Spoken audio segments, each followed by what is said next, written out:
बिस्मिल्लाहिर्रहमानिर्रहीम। Dear students, chapter 4 से हमारे पास आर्टिकल है आज पावर। पावर किसे कहते हैं?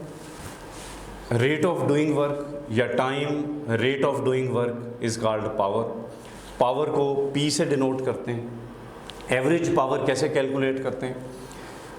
P is equal to delta W over delta T. Average power is given by dividing the total work divided by total time. Power scalar quantity है। P is equal to W over T. Power scalar product है या dot product है force vector और velocity vector का। तो it is the dot product of force and velocity vector. इस diagram में हम देख सकते हैं कि एक शख्स स्टेयर्स पे जा रहा है तो कुछ ना कुछ पावर कंज्यूम होगी। तो work over time that is equal to work over time. अगर हम इंस्टेंटेनियस पावर की बात करें तो instantaneous power is limiting value of delta W over delta T। Power is delta W over delta T। तो limiting value of delta W over delta T as time delta D following instant T approaches to zero. ये formula है P instantaneous power instantaneous is equal to limit delta T approaches to zero delta W over delta T। यानी instantaneous power भी rate of doing work ही है, लेकिन वो time interval जिस दौरान हम वर्क किसी पर्टिकुलर ऑब्जेक्ट का कैलकुलेट करेंगे वो टाइम इंटरवल स्मॉल होगा। तो पावर वॉट में मेजर की जाती है। Power is said to be 1 watt if 1 joule of work is done in 1 second. Commercial unit power का किलोवाट है। 1 किलोवाट किसके इक्वल है? 1000 वॉट। किलोवाट आवर ये यूनिट है इलेक्ट्रिकल एनर्जी का और ये कमर्शियल यूनिट है। Kilowatt hour is the commercial unit of electrical energy. 1 kilowatt hour कितना यूनिट होगा?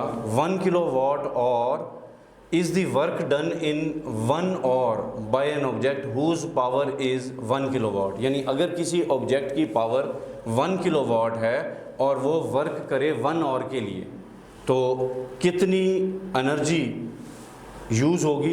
1 किलोवाट और 1 किलोवाट और 3.6 मेगा जूल के इक्वल है। कैसे? 1 किलो मीन्स 1000, तो 1 किलोवाट मीन्स 1000 वॉट और 1 hour is equal to 3600 second. तो वॉट को हमने पुट किया जूल ओवर सेकेंड।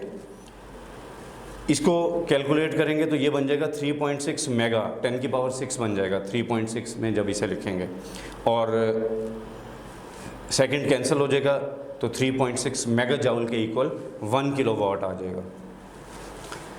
एक शॉर्ट क्वेश्चन है, prove that power is equal to F dot V।